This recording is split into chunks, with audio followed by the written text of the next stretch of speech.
Bueno, quiero comenzar agradeciéndole a Jesús Ramírez por la invitación de hace ya un tiempo que me ha generado para realizar esta conversación, y también a Arturo Rogerio por su disponibilidad a poner en acto la posibilidad de que esta transmisión se pueda realizar.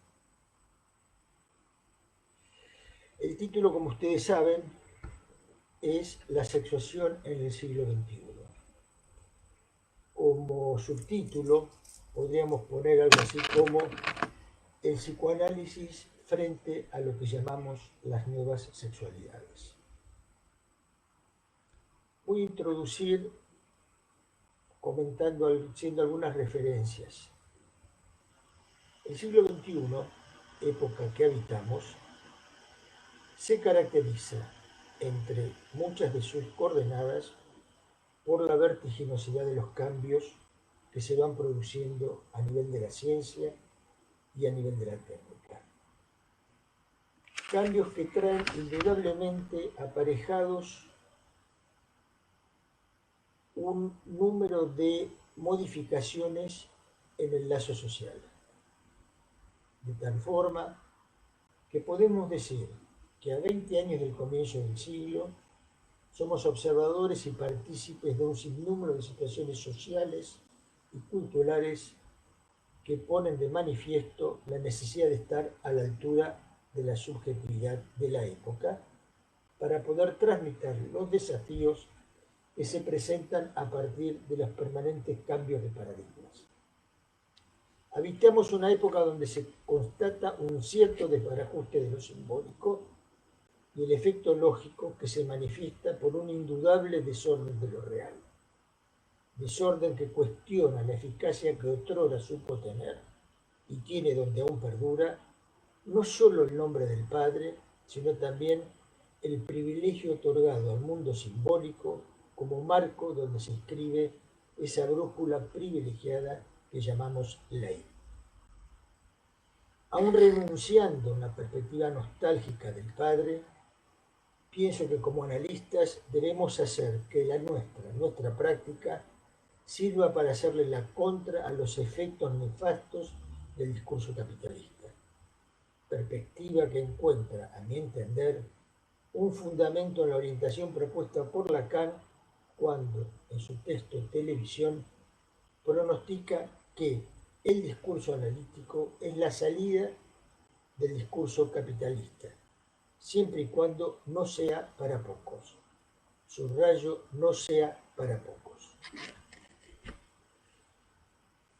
En el momento actual asistimos a una cierta revuelta que se va produciendo en la cultura a partir de la lucha encabezada por los movimientos feministas, en el objetivo, por demás justo, de la búsqueda de la igualdad de derechos, que es uno de los fundamentos de sus reivindicaciones. Y en este movimiento se capta su cuestionamiento a la sociedad patriarcal, cuestionamientos que es causa y efecto de la deflación del nombre del Padre en el universo simbólico. En este sesgo hay también que destacar los alcances de la ley de género y el derecho otorgado a los sujetos a autodefinir su identidad sexual, rompiendo definitivamente con el binarismo heteronormativo. Esta perspectiva pone de relieve algunas cuestiones novedosas que en la actualidad se muestran como un desafío para nuestra práctica. Hoy somos testigos de un cambio de fenómenos clínicos que se presentan en el consultorio y que exigen cierta renuncia a quedar encorsetados en una lectura, en una escucha, diría, limitada por un psicoanálisis clásico, nostálgico del reinado del nombre del Padre, y de no sortear este límite hará que los analistas quedemos en una posición reaccionaria, normativizante, que distorsionaría nuestra acción reduciéndonos de esta forma nuestra capacidad operatoria. En esta perspectiva se inscriben en la modernidad los llamados millennials, que son jóvenes nacidos a partir de los años 90, quienes al sincerar sus manifestaciones de goce hacen saber que hay un declive de las prácticas sexuales clásicas y tradicionales, como también un declive de los lazos amorosos consistentes. En relación a los lazos amorosos, el filósofo Zygmunt Bauman fue elocuente al encontrar una definición que es el título de su libro, El amor líquido. Actualmente se han multiplicado los partener de los sujetos. Hoy no es inusual ser testigos, observadores y en algunos casos partícipes de nuevas formas de satisfacción pulsional, formas que en ocasiones adquieren una satisfacción que prescinde del partener congénere. Es decir, los seres hablantes, independientemente de la identidad sexual que manifiestan, nos hacen saber que es posible obtener un goce equivalente, un goce alcanzado de manera autoerótica con el uso de los modernos objetos tecnológicos. Estos objetos, los smartphones, las pantallas, que se adecuan a los gustos del consumidor, suelen invitar y promover el consumo, entre otras cosas, de la pornografía. Así nos encontramos con inquietantes y confusas fusiones entre cuerpos y objetos tecnológicos.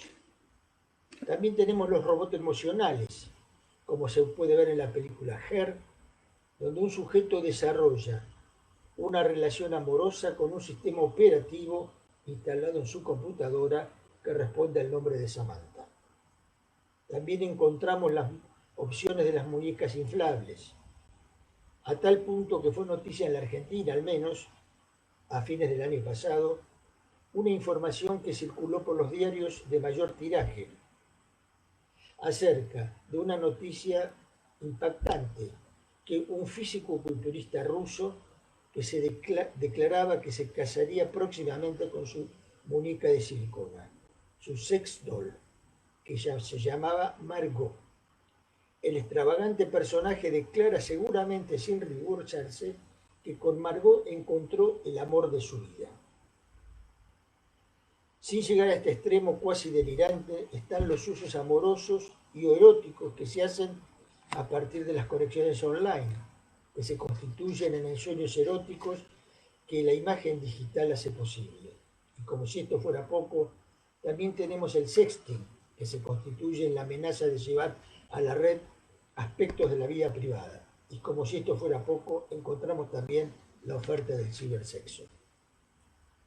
En este sesgo también podemos agregar los desarrollos de la inteligencia artificial, de tal forma que actualmente existen empresas de Internet que, nutriéndose de los desarrollos y hallazgos de las neurociencias, de la llamada economía del comportamiento y de la psicología cognitiva, van construyendo y diseñando aplicaciones para generar un efecto adictivo. En un artículo se puede leer que en la Universidad de Stanford, que es una de las más importantes en tecnología de Silicon Valley, en California, tienen un laboratorio que se denomina Laboratorio de Teoría Persuasiva, cuyo objetivo es investigar cómo a través de la web y de las aplicaciones se puede controlar lo que la gente piensa y hace. Sí, aunque parezca mentira y suena un poco escalofriante, esto es una realidad. Hoy existen grandes empresas de tecnología, Google, Facebook, entre otras, que son gestionadas por algoritmos. No es una exageración decir, de alguna manera, estamos condicionados y un poco gobernados por los algoritmos. Son los nuevos significantes amos que nos otorga la modernidad, los nuevos S1. No faltará mucho para que existan, que ya existen, algoritmos que decidirán cuál es el partener amoroso que mejor se adecua a nuestra singularidad. Un capítulo de esa serie impactante titulada Black Mirror en parte anticipa esta cuestión. Será una nueva versión de los casamenteros de antaño. Como se puede advertir, hay un abanico de ofertas que intenta satisfacer a todos los gustos y a todas las formas de gozar. Esta descripción pone de manifiesto una suerte de paradoja en los lazos sociales, Cuantos más hiperconectados estamos, más solos nos encontramos. A mayor conexión, mayor soledad, mayor autismo. Lo digo autismo en sentido descriptivo y no obviamente en sentido clínico. La hiperconexión es un modo de estar a solas con la pulsión de muerte, que promueve una cierta deflación de la estructura simbólica en la cual el objeto condensador de goce es un medio para la vehiculización del exceso. La hiperconexión es una experiencia de goce que toca el cuerpo. Es por alguna de estas razones que se puede afirmar que la hipermodernidad genera una confusión premeditada entre el objeto de goce y el objeto de amor. La búsqueda de una satisfacción pulsional sin límites conduce al sujeto a ese más allá del principio de placer que Lacan denominó goce. Este significante goce tiene una particular pregnancia en el momento actual y va a ser un significante que voy a nombrar insistentemente o en varias oportunidades. Y creo que es un significante que Lacan introduce para nombrar eso que en Freud era el más allá del principio del placer. En esta perspectiva es necesario captar cómo un exceso de goce se constituye en el asesinato del deseo. Ahora bien, ¿significa esto que los analistas estamos en contra de los avances tecnológicos? ¿Que estamos en contra de la modernidad? Por supuesto que no. Pero no hay que olvidar una orientación dada por Lacan, que frente al goce, dice Lacan, hay que hacerse una conducta. Orientación que admite ser parafraseada y decir que frente a los gadgets también hay que hacerse una conducta. ¿Por qué? Porque un sujeto que queda a merced del goce pulsional suele abdicar de la vida deseante, poniendo de manifiesto un cierto fracaso del narcisismo que permite el lazo al otro. Ahora bien, cabe señalar que el psicoanálisis hizo su aporte para acceder al derecho al goce. Espero este derecho ha devenido en un empuje al exceso de goce para el regodeo del superyo. Con la primacía del goce se produce cierta forclusión de la pasión amorosa. Este sesgo pone de manifiesto cómo el discurso amoroso se transforma a medida que algo de lo real se desplaza en nuestra civilización. El vector que señala el camino que va del derecho al goce al exceso es uno de los síntomas del malestar contemporáneo, que al legalizar nuevas formas de consumo y satisfacción promueve un lazo lábil entre los sujetos. No es una sería sostener que el sujeto prototípico del mundo actual es el autista socialmente aceptado. Su cogito es gozo en forma autista, luego existo. Expresión patologizada de la sentencia lacaniana, el sujeto siempre es feliz. Hay que aclarar que el sujeto siempre es feliz a nivel de la pulsión. Segundo punto, las nuevas sexualidades. Las llamadas nuevas sexualidades o nuevas identidades sexuales son las expresiones de un goce sexual que se alejan de lo heteronormativo y suelen generar en el imaginario social un efecto que en ocasiones forja un abanico de expresiones segregativas y discriminatorias. No es una novedad saber que los fenómenos segregativos, discriminadores, no son más ni menos que una forma de rechazo a las manifestaciones del goce del otro. Frente a la irrupción de las nuevas formas de gozar, el pensamiento tradicional se encuentra subvertido, cuestionado. Este punto fue anticipado por Lacan en su texto Los complejos familiares, que es del año 1936, a partir de instituir, casi de manera oracular, la declinación social de la imago paterna, como una de las causas que generan las condiciones para el advenimiento de revelaciones de satisfacción que rechazan las clasificaciones tradicionales. Con la aparición en el terreno político-social de esta se fue gestando políticas de inclusión que proponen soluciones que atañen al entramado de leyes, la ley del matrimonio igualitario, ley de identidad de género, etc. cuya intención es formalizar un tope a la segregación y a la discriminación. La inclusión implica la permeabilidad de estas expresiones no ajustadas a la tradición. Quizás para los sectores más reaccionarios o más retrógrados implican una amenaza a las normas clásicas del orden social. Quizás para otros esto no posee mucha significación de considerar las identidades sexuales tendrán un impacto y significará, es de esperar, la posibilidad de un alojamiento en el otro social. Cuando el psicoanálisis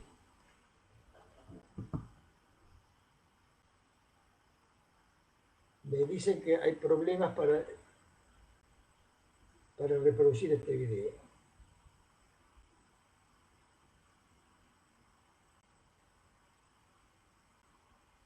Bueno, de vuelta en contacto. Hay un viejo dicho que decía, el hombre propone y Dios dispone. Ahora se podría decir, el hombre propone y el Dios Internet dispone. Bueno, estaba hablando de las nuevas sexualidades, el comienzo de las nuevas sexualidades y la cuestión de la inclusión frente a las emergencias de un goce disruptivo bajo las coordenadas heteronormativas. Cuando el psicoanálisis pone la lupa sobre las problemáticas inherentes a estas cuestiones, lo hace bajo la forma de considerar de qué manera los sujetos hablantes se inscriben a partir de las singulares maneras de gozar. Es pertinente preguntarnos si esa doble posibilidad de inscripción mantiene su vigencia tal cual fue presentada por Lacan en el Seminario 20, el Seminario Aún o Encore, donde está dedicado al amor como también a elucidar las cuestiones dedicadas al goce. En el mundo actual nos encontramos con nuevas formas de gozar que rompen los clásicos paradigmas que ordenaban el universo sexual. Hoy ya no es posible sostener el binarismo hombre y mujer como la única opción de la elección sexual. Entonces, ¿cómo entender estos cambios de paradigma? Delinear una respuesta merita un cierto rodeo. Este pequeño rodeo invita a que se considere la necesidad de instituir la diferencia que se produce a partir del momento de aceptar la no coincidencia entre el género y el sexo. Fue Robert Stoller, psicoanalista y psiquiatra estadounidense, quien en su texto Sex and Gender, publicado en el año 1968, introduce la diferencia entre ambos conceptos y reserva el concepto de género para definir que se trata de la instalación de semblantes que estarían al servicio de sostener las diferencias sexuales anatómicas, hombre-mujer, masculino-femenino, generando de hecho un cuestionamiento a la perspectiva freudiana respecto a la conformación de la sexualidad humana. En la actualidad, este sesgo se muestra insuficiente, ya que con el advenimiento de la perspectiva trans, lo transgénero cuestiona el binarismo clásico, que articulado al movimiento queer, designa a los sujetos que no se encuentran representados en la heterosexualidad y que rechazan cualquier tipo de clasificación.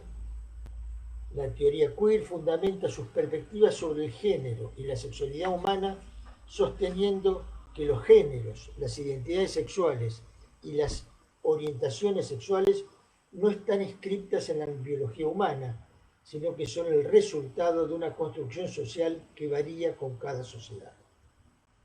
Retomando la perspectiva psicoanalítica, cabe recordar que en el Seminario 20 que nombré anteriormente, Lacan introduce en nuestro campo conceptual el estatuto de lo que llamó el goce femenino, un goce no regulado por la norma fálica, pero no sin relación a esta.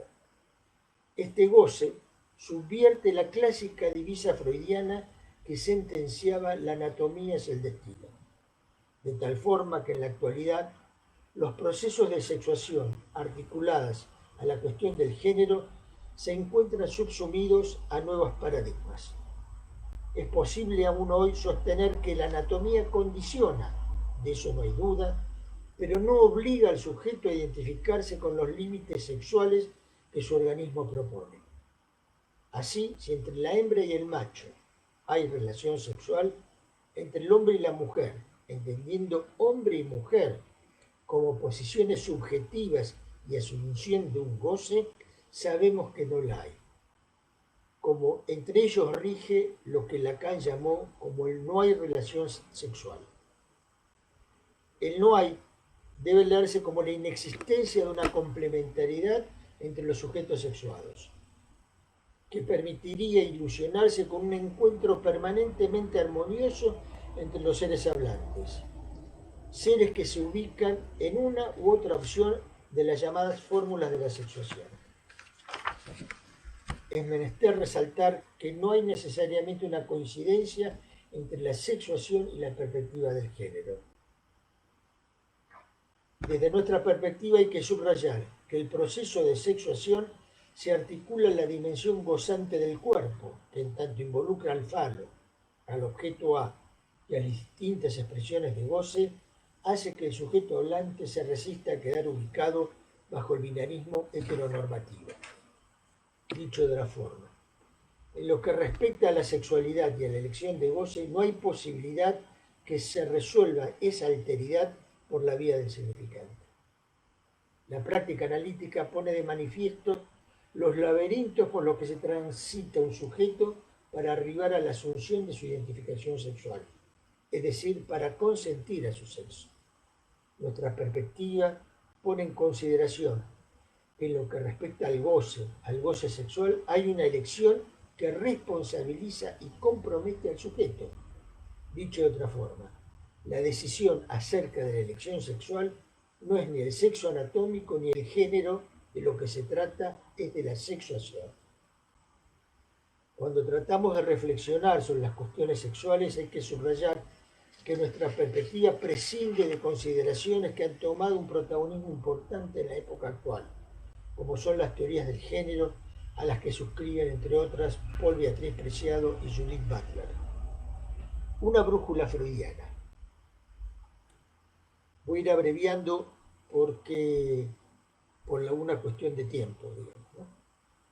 Freud escribió en el año 1905 ese texto subversivo para la época llamado Tres ensayos para una teoría sexual, donde comienza a fracturar las concepciones epistémicas y científicas de la época que intentaban ubicar una cierta normativa en lo que respecta a la sexualidad humana, acorde a los determinantes anatómicos.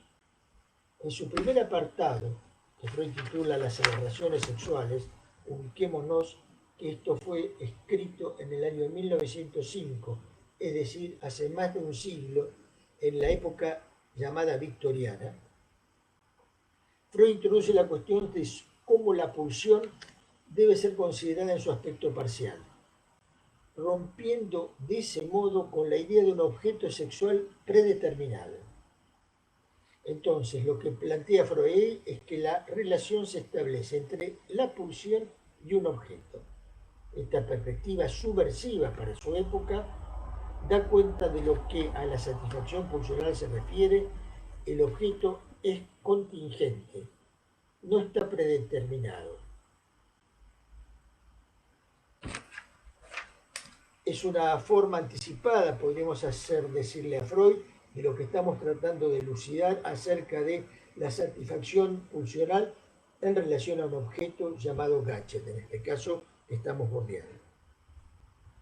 Así se fractura la ilusión de la fisiología que dice que el hombre es el objeto de satisfacción de la mujer y viceversa. Dicho de otra forma, en el terreno de la satisfacción pulsional, el objeto puede ser contingente, la perversión o los rasgos de perversión así lo demuestran. Es decir, que el objeto no está predeterminado por la vía de lo natural. En ese mismo texto, Freud introduce un punto titulado La inversión y nos presenta una clasificación de las distintas expresiones de lo que él llama inversión y que a la luz de nuestra época deberíamos pensarlo como las distintas expresiones fenoménicas de la homosexualidad. Esta clasificación freudiana instituye distintas categorías. Por supuesto que estas categorías están absolutamente alejados de considerar a la homosexualidad como una elección patológica.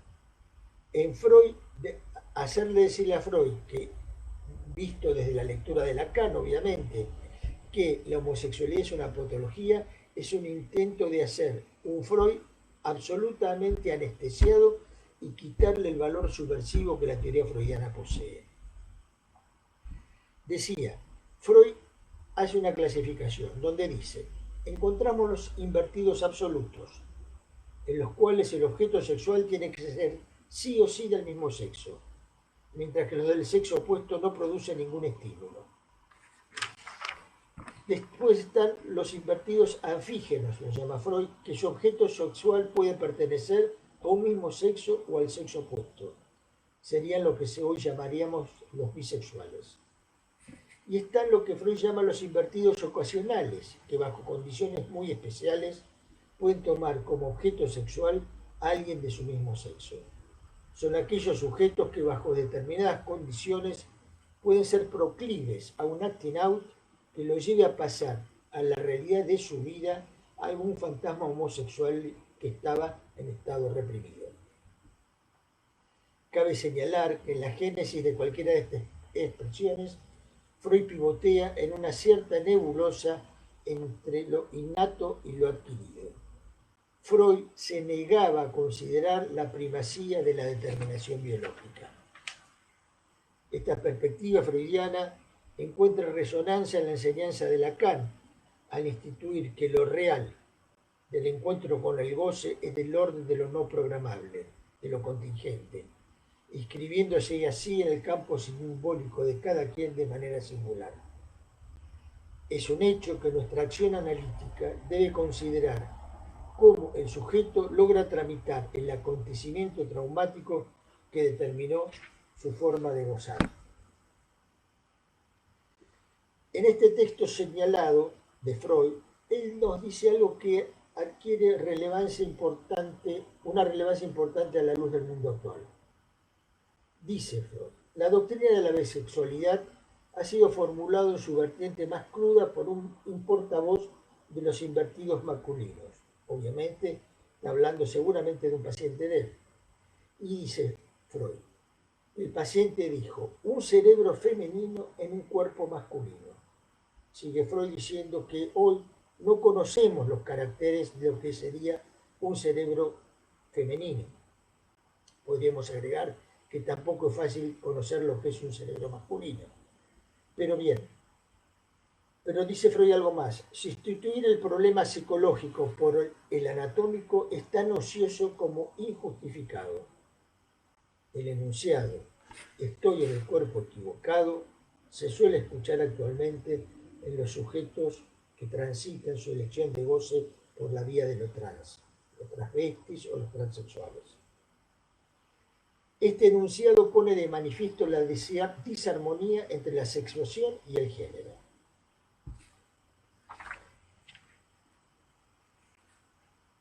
Muy bien.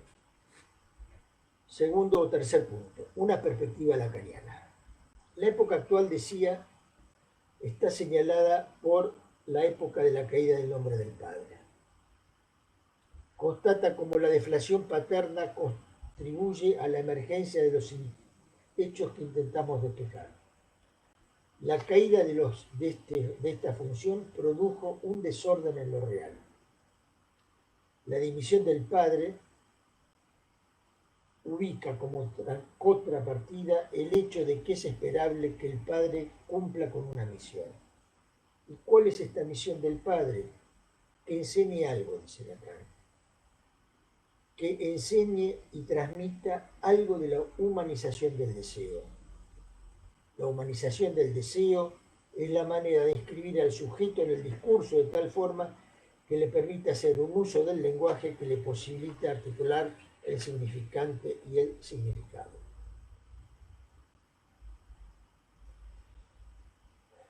El derecho al goce es hoy, por así decirlo, un derecho humano.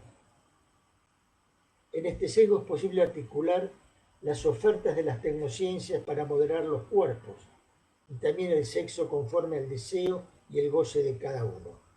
perturbado con su original conformación anatómica. Hay que tener presente, como saben los publicistas, que la oferta genera demanda, razón por la cual no es improbable que esto en ocasiones genere soluciones apresuradas que suelen poseer un carácter irreversible. Hay una película titulada La chica danesa que ilustra con precisión esta problemática. La chica danesa, cabe recordar, que es una historia verídica, que es, así se lo conoce, como el primer hombre originariamente que se somete a una operación de cambio de sexo en el año 1930. Es la primera mujer trans. Es por alguna de estas razones que con la puesta en vigencia de justas y democráticas leyes que buscan la exclusión de aquello que se distancia de la norma, se requiere la mayor de las prudencias de nuestro lado. Hay que saber que algunos intersticios legales instituyen al yo como el sujeto supuesto saber acerca del goce. Darle al yo ese estatuto es sin lugar a dudas dejarse orientar por una brújula equivocada.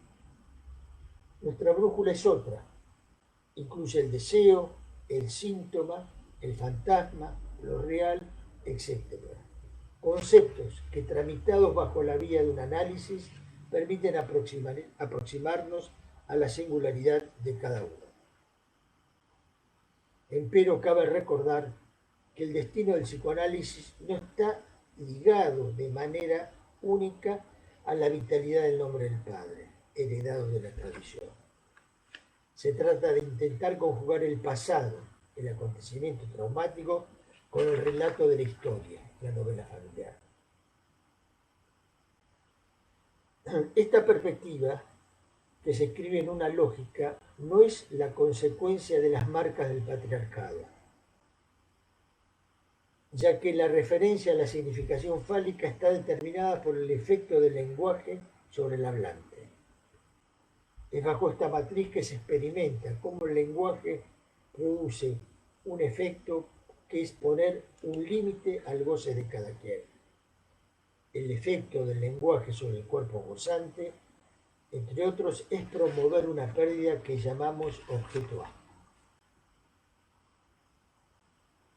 Cuarto punto, acerca de la sexuación.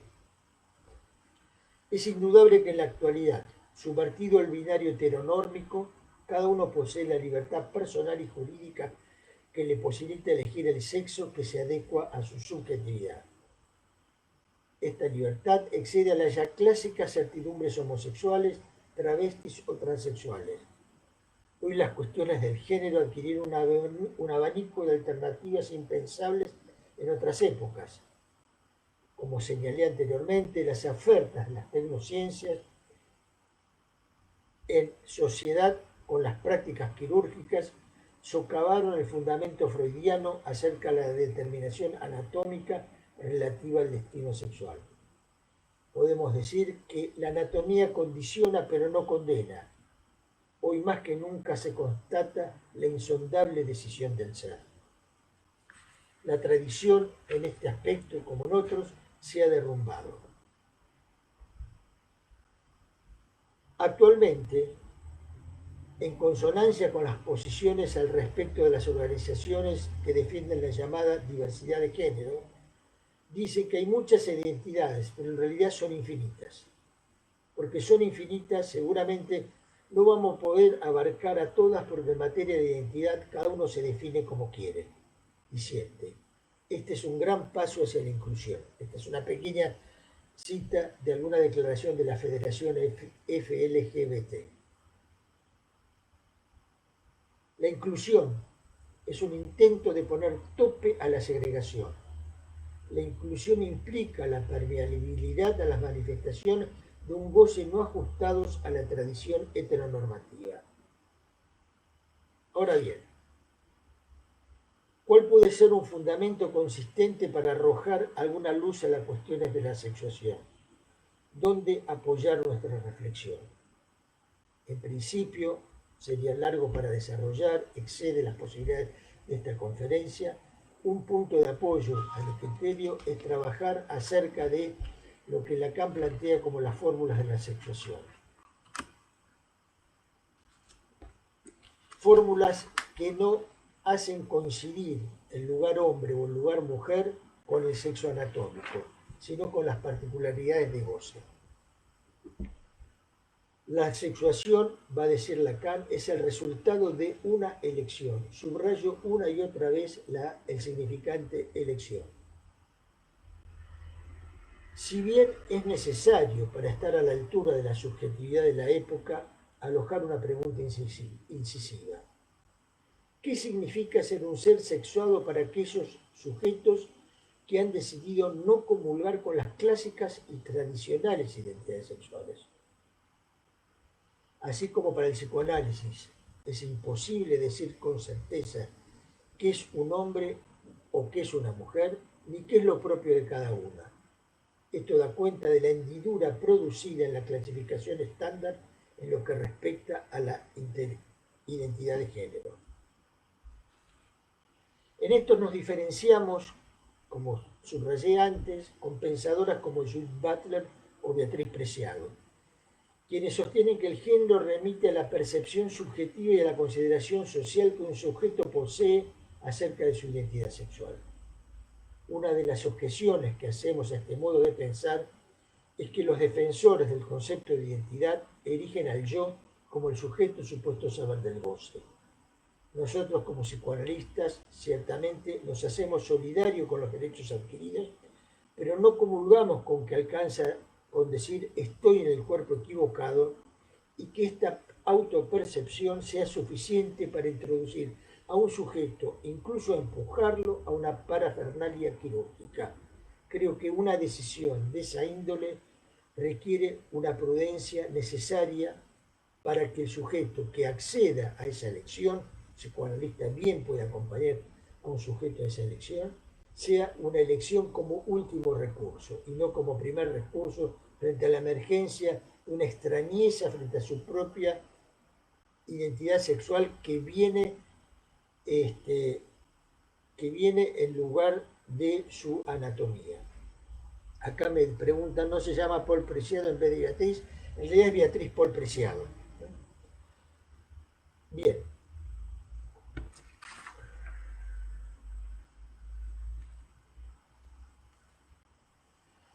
Hemos podido mostrar que el psicoanálisis, que en un sujeto determinado la elección de objeto está guiada por la implicación de este objeto en alguna de las significaciones ligadas a los objetos primordiales. Entonces, hay, siguiendo con esta perspectiva de Lacan, vuelvo a decir, unas dos opciones de elección de goce, la forma macho, la forma hembra, la forma hombre y la forma mujer, pero que no coincide con la elección, con el acondicionamiento anatómico. En esta perspectiva, estamos inmersos en la jerarquización del cuerpo como vía de acceso al goce. El cuerpo, en toda su superficie, es una zona erógena, es decir, es un territorio de goce. Esta condición le permite funcionar como una superficie de inscripción del otro del significante. Ahora bien, uno se puede preguntar, ¿qué es un cuerpo? Y podemos respondernos, en principio, el cuerpo no es el organismo. El cuerpo es el organismo más el lenguaje. El cuerpo, en nuestra perspectiva, es un organismo que al estar afectado por el significante ha perdido como el instinto su condición original. Esto lo hace permeable a funcionar como una superficie de inscripción de goce que proviene del impacto del otro del significante, del impacto de la lengua en el cuerpo. Hago un pequeño paréntesis y leo algo que me resulta simpático. Dice Susana Tsi, tiene cara de cansado, necesita descansar al licenciado. Bueno, le agradezco a Susana su preocupación. Es verdad, estoy cansado porque trabajé todo el día. Acá son las 11 casi de la noche, pero bueno, voy a concluir en unos minutos. Punto. Último punto. Nuevos paradigmas. A partir de la enseñanza de Lacan se van perfilando nuevas perspectivas conceptuales que se adecúan a la primacía de lo real. Lo real pasa a ser una brújula en nuestra orientación.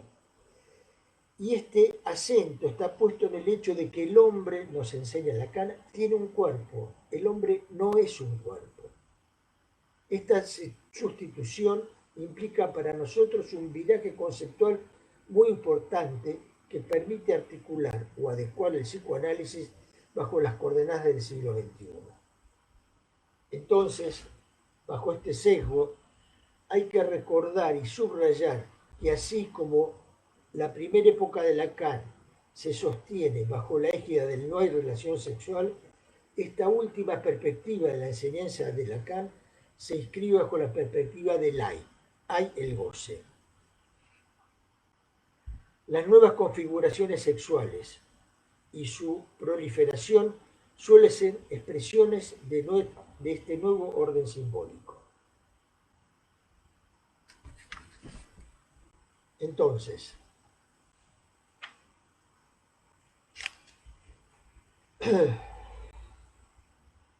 la fórmula no hay relación sexual no es una fórmula que está inscrita en lo real, es el resultado de la supremacía del cuerpo sobre el organismo.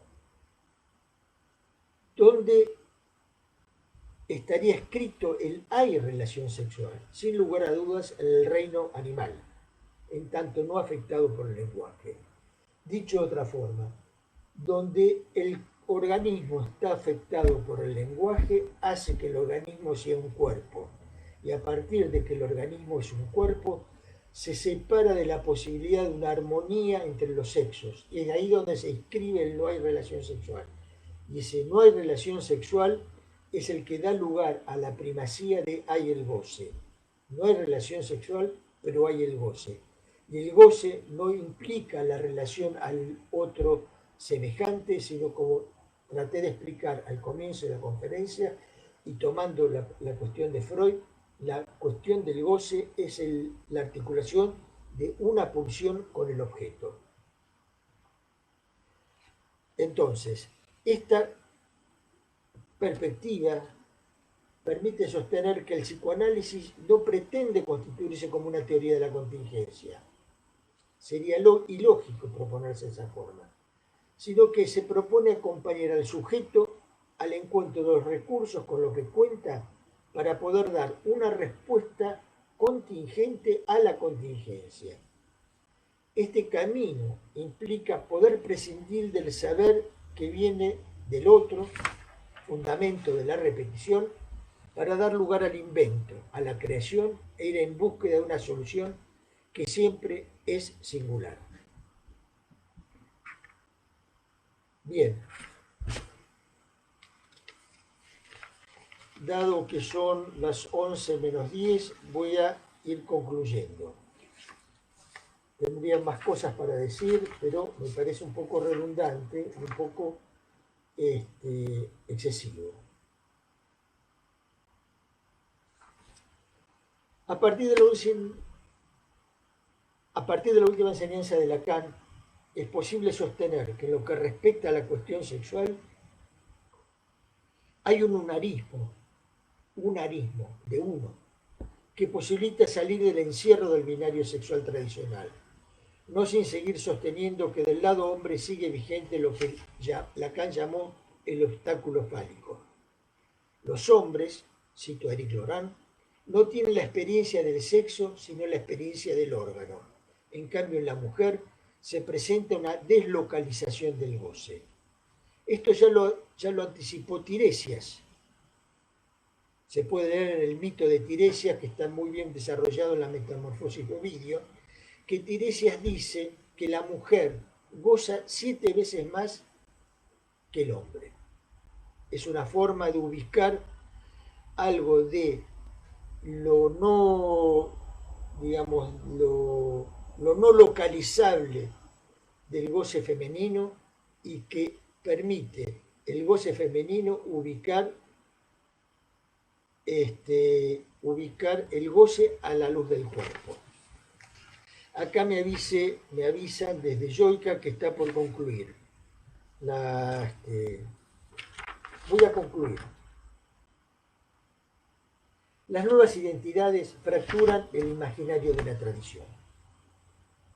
Nuevas configuraciones se encuentran a partir del desarrollo de las tecnociencias que intervienen en lo real del cuerpo, subvertiendo lo que era del orden del organismo. El psicoanálisis nos enseña que no existe un protocolo universal para orientarse como hombre o como mujer, razón por la cual el sujeto debe transitar un camino que le permite encontrar su solución respecto de la sexuación.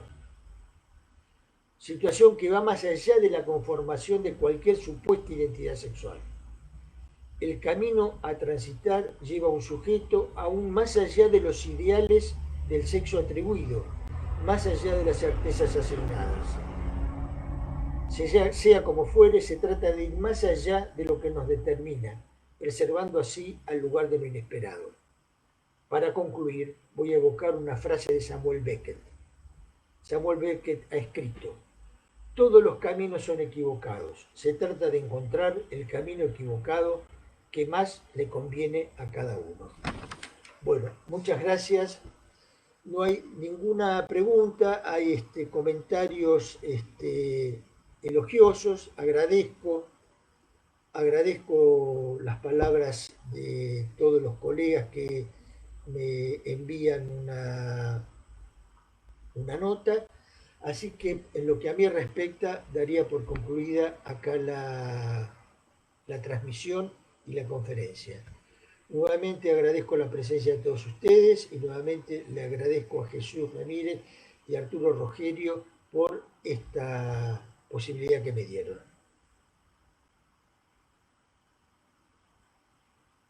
Acá me dice de Joica que no me apresure, que hay preguntas. Bueno, si hay preguntas, intentaré responderlas. Pero yo lo veo preguntas que no hacen a la conferencia, sino si se puede acceder a la grabación, agradecimientos. Ninguna pregunta que tenga como fundamento algunos aspectos de la conferencia. Agradezco las palabras elogiosas. Así que voy a tomar una única pregunta, que es: ¿cuál sería la apuesta del psicoanálisis si tenemos en cuenta que el capitalismo forcluye las cuestiones del amor? Interesante pregunta. El capitalismo lo tenemos que pensar, por lo menos a la luz del psicoanálisis, a partir de lo que Lacan supo conceptualizar como el discurso del capitalismo. El discurso del capitalismo tiene como particularidad que no tiene un límite, que hay una relación directa de una producción de objetos para generar una demanda a la satisfacción del exceso de goce. Entonces, en esta perspectiva, el sujeto del capitalismo es un sujeto donde se produce una inclinación a la satisfacción pulsional prescindiendo del lazo amoroso. ¿Por qué? Porque el sujeto del capitalismo es el sujeto que va a intentar suturar su división subjetiva, ya sea con el objeto tecnológico o ya sea por el consumo de los objetos de consumo, valga la redundancia, como pueden ser los objetos de la drogadicción, del alcohol, etc. Todas esas improntas tienen como objetivo suturar la división subjetiva. Entonces, el capitalismo quiere sujetos no divididos, sujetos consumidores. Es por eso que la forclusión del amor implica que el amor no tiene lugar en el discurso del capitalismo. Eso no quiere decir que los sujetos no amen, pero no tiene lugar en la estructura discursiva. El psicoanálisis aporta, vía la transferencia, una experiencia amorosa. Entonces, cuando Lacan plantea que la salida del discurso capitalista es el discurso analítico, y subraya, siempre y cuando no sea para pocos, esto quiere decir que lo que el psicoanálisis produce como impas en el discurso capitalista es la introducción del amor, porque la experiencia analítica es una experiencia amorosa, la transferencia es una experiencia amorosa. Entonces, el sujeto que consciente a, podríamos decir, al uso de los gadgets, pero no al exceso de consumo de los gadgets, es un sujeto que no se satisface con la saturación o la sutura de su división subjetiva. Es un sujeto que a partir de su división subjetiva construye una vida. No construye una vida a partir del tener, sino construye una vida a partir de su propia castración. Y son perspectivas absolutamente distintas. Construir la vida a partir de la falta, a partir de la castración que a uno lo condiciona, lo marca, marca sus formas de goce, su deseo, etcétera, etcétera, a que construir una vida a partir de la acumulación de bienes. La acumulación de bienes lo que busca es suturar la división subjetiva. El amor lo que produce es la división subjetiva, a tal punto que Lacan definió el amor como dar lo que no se tiene, no dar lo que se tiene. El amor sería tema para un seminario entero, para otra conferencia. El amor implica dar lo que no se tiene. Y el capitalismo lo que produce es dar lo que se tiene. Bueno, ahora sí, creo que siendo las 11:10 de la noche y siguiendo el consejo de Susana Tsi, creo que podemos dar por concluida la charla, la conferencia. Les agradezco la presencia de todos ustedes, les agradezco las preguntas y seguramente, o no, habrá otra posibilidad de encuentro. Buenas noches a todos y muchas gracias por haber estado. Hasta luego.